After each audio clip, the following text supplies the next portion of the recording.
So this is what I'm going to be talking about, is how to store a key value store in untrusted cloud server. And this is joint work with my two colleagues, Adam Aviv and Sungol Choi, who are right down here. So I really want to give them some credit for convincing me that there were some interesting problems to work on here, and that's been pretty great.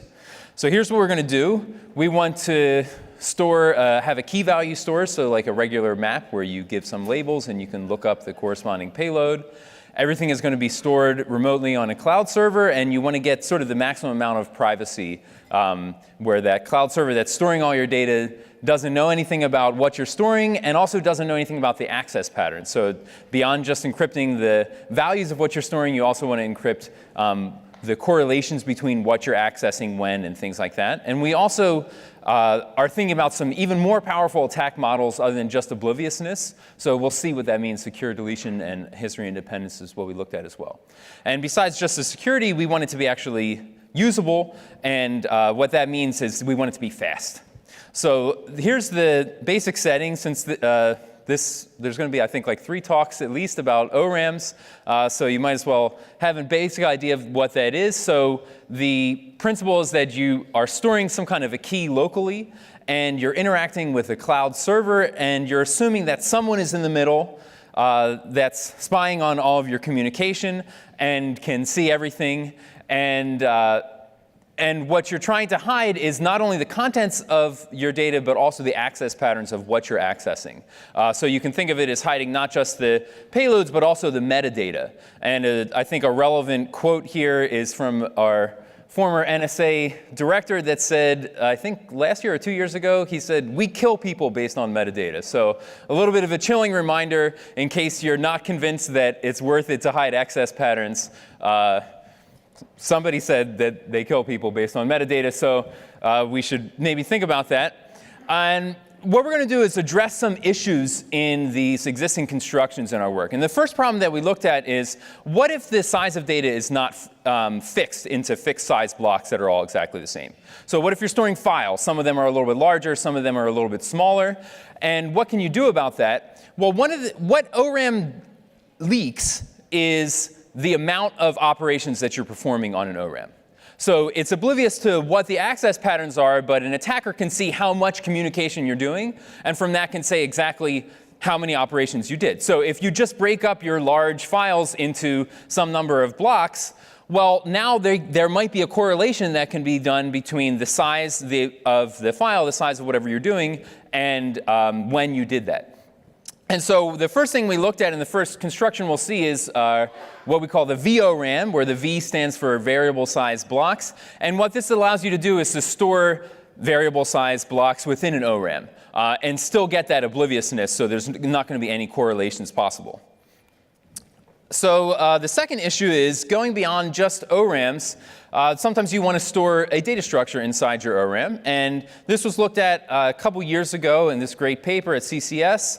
And the basic idea, as you can see from my excellent picture, is that you have an AVL tree or some kind of other tree that's slapped on top of the ORAM, meaning that each one of the nodes in that data structure is going to be stored in a single block in the ORAM. And then what kind of things happen here? Well, they looked at a lot of these things in this paper and came up with some great ideas. But there's another issue similarly to the different size files, is if you think about an AVL tree, different nodes are at different heights. So if I access some node normally, if it's at height 2, then that should be a little bit of a faster access than accessing something else that's at height 10. But wait, if I allow my data structure to take a different running time depending on what I'm accessing, that's going to break the obliviousness property. So what you have to do is you have to perform dummy operations up to this worst case cost bound. So the second thing we're going to see is a new kind of data structure that's called a herb tree with this long title that we'll actually see what all those parts mean. And it's a fixed height tree data structure. So it's a little bit of a modification of some existing history independent data structures, but the advantage that you're going to get is it's going to work very well within this oblivious setting.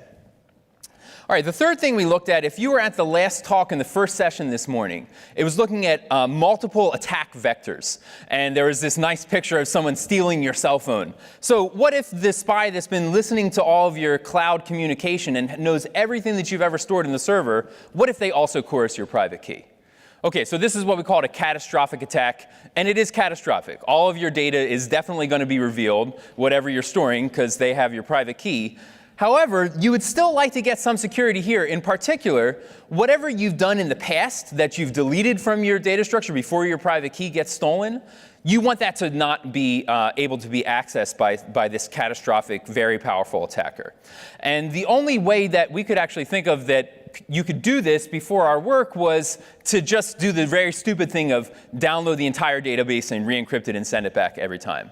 And so we have our VORAM plus Herb. When you put them together, besides this extra performance, we're also going to get these extra security guarantees in the case of a very powerful attacker.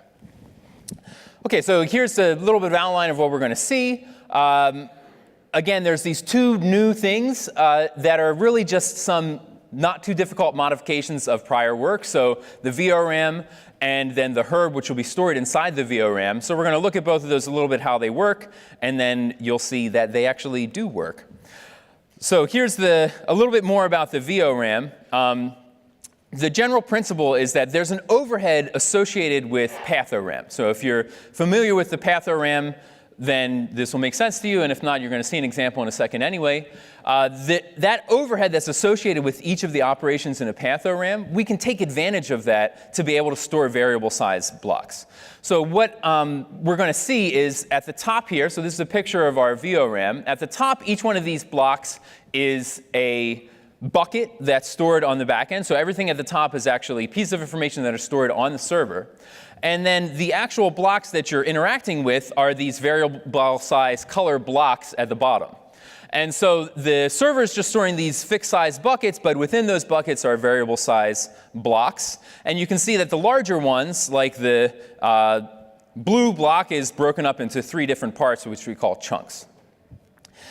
So here's the data structure, and you can see that everything is encrypted with different keys that are, each key is stored in the parent's node. And let's see how this works. So if I'm doing any kind of operation where, let's say I'm looking up this yellow block.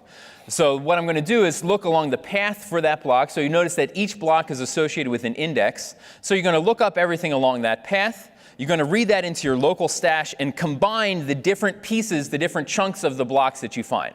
So we'll get in our stash, we'll get the entirety of that yellow block, and we'll also get part of the purple block, but not the other parts. But that doesn't matter because we're only looking up the yellow thing.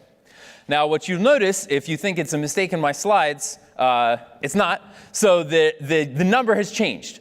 So the number has changed from 1 to index 6. That's where you get the obliviousness from. And this is all from pathoram, except for the variable size part. So I don't want you to think that I came up with all this. So the index changes, that's what provides obliviousness, so it's going to be randomly reassigned to a different path the next time. And then you write everything back according to the new rules, according to those new paths. And one of the things that I want you to notice in this diagram is that the keys changed along that path. So this is actually the secure deletion part, that when we write something back, we change all of the keys along the path to that original thing that we read. So a little bit more details of what we get out of this. Again, the identifiers are chosen randomly, and that's what provides the obliviousness, but we'll also see it's a little bit of an issue. This is a pretty efficient construction in that you can achieve only 2 rounds of communication for every operation. So all the buckets along the path that you're reading, they can be fetched in parallel because you know exactly the path that you're going to be reading, and then they can be written back in parallel as well. So that can be very fast. And the secure deletion part comes in that since I'm rekeying the entire path every time, including the root node, what that means is that any prior states of the tree aren't recoverable by anyone, including by the original user, because you throw away that old encryption key. And so that's what's going to provide secure deletion in the VORAM context. Okay, now a big question in any ORAM construction is how big do the buckets have to be? So what's the overhead, what's the kind of wastage that we have? And for our VORAM, what we have is roughly a 20 times blow up, which is not great. But this is under this restriction that I want you to remember, that the size of the variable size things that we're storing, they can vary, but they can't vary that much. So the tail of the distribution of whatever the sizes of things that you're storing needs to be a pretty light tail. It needs to be a geometric distribution. So they can vary, but they can't vary hugely, or else you'll lose your efficiency. And if the 20 seems really bad to you, it is, because in fact it's only 6. All right. The next thing I want to talk about is the herb tree. So this is the new data structure that we're going to be storing inside our VORAM. And just a little bit of a motivation, we have these indexes in the VORAM, but they don't mean anything, and they're also changing every time. So you have kind of a chicken and the egg problem of, okay, you have this awesome data structure, how do you remember the indexes of everything? The standard solution is you store a position map in recursively smaller ORAMs, which is one of these beautiful theoretic constructions that I think sounds nice. And then if you go to try to make that work, you're like, it's not great. And the authors of the Oblivious data structures paper actually came up with a great observation, which is that if you're storing a data structure inside here, you don't have to worry about the position map, because you only really need the identifier of the root node, which you can save locally, and then store the subsequent identifiers inside their parent nodes. And so we're going to take advantage of that improvement. But we're not going to use an AVL tree. And so here's a little bit of why. So it's a little bit of an exercise for you in case you came in late. What's the difference between these two AVL trees? So I have two AVL trees here. They're both storing the same 4 items. They're both in order. They're both valid AVL trees.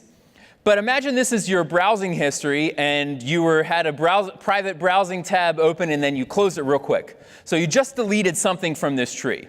And I know that you were either browsing Reddit or you were browsing YouTube, but you just deleted it, so it's not in the tree anymore. However, hopefully in this time, you've been able to think about which tree you see, which structure of the tree actually reveals which one of those things was just deleted.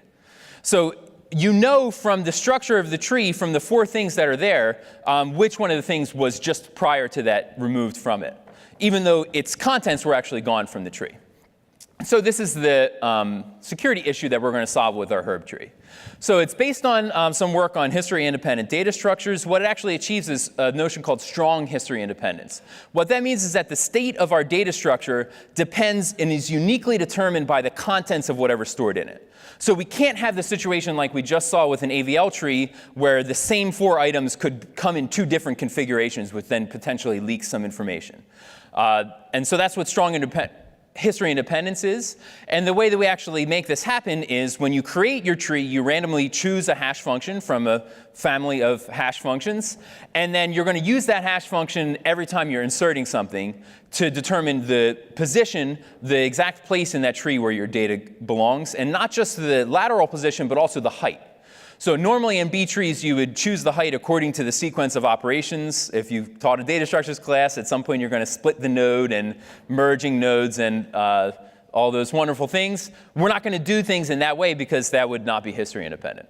So here's an example. And for the oversimplification here, I'm going to say that the height of every node is determined by the number of trailing zeros in the hash. So what you see in this tree is just a bunch of hashes. You don't know what I'm storing because I'm only going to store the hashes of the keys. All I need to do is look things up, so I don't need to have the original key that the hash came from. And then you can see that like 400 is at the root level because that ends with 2 trailing zeros. And what you should notice right away is that it's different than a regular B tree in that the sizes of the nodes are not going to be in as tight a range as they would be in a normal B tree. So for example, we have one of our leaf nodes is empty. It has nothing inside it, which normally would not ever be allowed to happen in a B tree, but here it has to happen just because with these data items, hopefully you can convince yourself that following the rules of they have to be in order according to the hash, and they have to be on the level according to the number of trailing zeros, we couldn't have it any other way. We can't avoid having that empty node. And so if you want to insert something new, you hash it. If we hashed hello in my totally made up hash function, that ends up with 510. So that's going to end up at the 2nd level. And I know exactly where it's going to go. It couldn't possibly go anywhere else. And so we end up splitting that node, and that's what we see. OK, so we have some similar performance properties to a B tree, but a big difference in that the nodes can vary in their size. And choosing the heights of every element is really crucial to making this whole thing work. And my description of saying the number of trailing zeros is actually not too far off from the probability distribution that we want. So what we do, in fact, is you, as a user, you're allowed to choose an expected block size, which is going to be optimized according to however you're storing it. And then you're going to, every time you insert something new, you'll use its hash to seed a pseudo-random number generator, making it not at all random. And then you'll sample from that random number generator according to a geometric distribution, and that's going to determine the height. So it's similar sort of to how you determine the height of an element in a skip list, actually, but with a biased probability according to how big you want your nodes to be. Cool. So what you should notice is that Herb and VORAM work perfectly together, almost like we specifically designed them only to work in this one context with each other.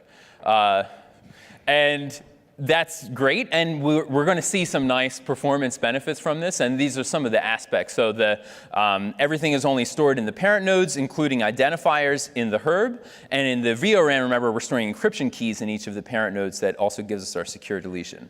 One interesting thing about that is that when you're thinking about composing these different protocols, so we're thinking about composing a data structure inside an ORAM, the amount of, say, history independence or secure deletion you get is really dependent on both of those pieces. So if you store a perfectly history independent data structure inside a not history independent ORAM construction, then you lose it. So you really have to have it in both places. Okay. I want to say that we compared to these other things, and what we observed, as you can imagine, is that ours has pretty good performance. You can get better performance for sure than our VORAM plus Herb construction, but to do it, you have to give up a lot of security. So in the four-way comparison here between what we did, the prior work on Oblivious data structures, the prior work on just secure deletion, and this naive baseline, what we saw, and I'll skip back as to why we see this, what we see is that our construction is almost the fastest. It's a little bit not as fast as just doing secure deletion in a B tree, and we shouldn't expect that it would be, because that's really just not providing any obliviousness at all and revealing the access patterns completely. But we get almost as good performance of that, and significantly improved, this is a log scale graph, significantly improved performance compared to the previous Oblivious data structure work. And what I really want to emphasize is look at the y-axis here. We're less than 1 second. So this is measuring one access, the cost of doing one lookup or store or any operation using an actual networked implementation with the server being Amazon Web Services, free tier, and it totally works. And I think you can argue that this is a reasonable performance. If you're willing to wait 1 second, you can use this. So the takeaways, and thank you for your time, are that ORAMs, I think there's an idea that obliviousness would be nice, but it sucks in terms of performance. I think that it doesn't, and I think that it doesn't have to. And we can also get more flexibility in terms of like variable size blocks, and more security in terms of things like secure deletion. So that's it from me. Thanks a lot. I hope there's a couple questions, and thanks again to my co-authors.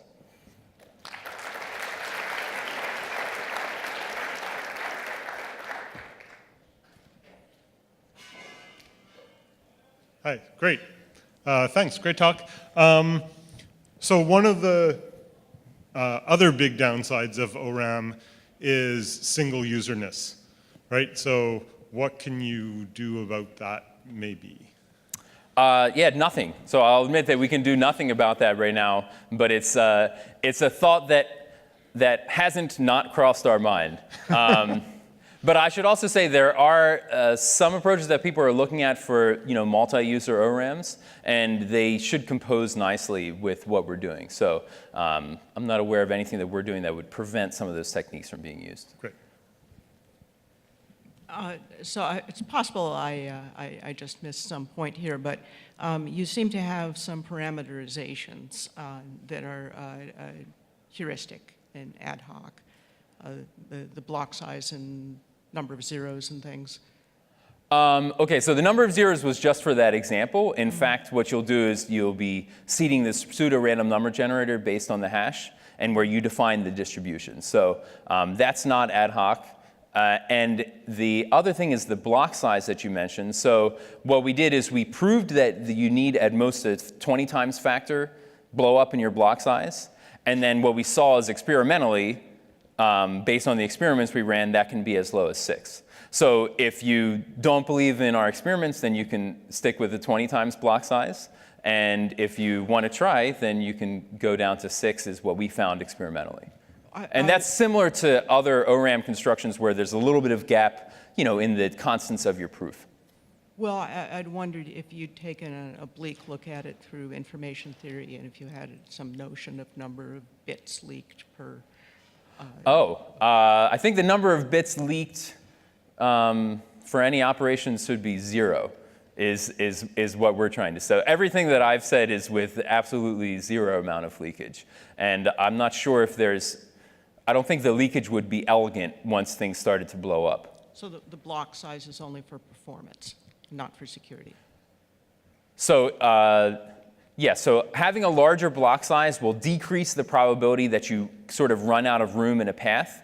And the way that you lose security is that if you run out of room, then the attacker might realize that you've run out of room because you start crying about it or something, and that will leak the fact that you were doing a lot of a certain kind of operation. So that's kind of where that comes in.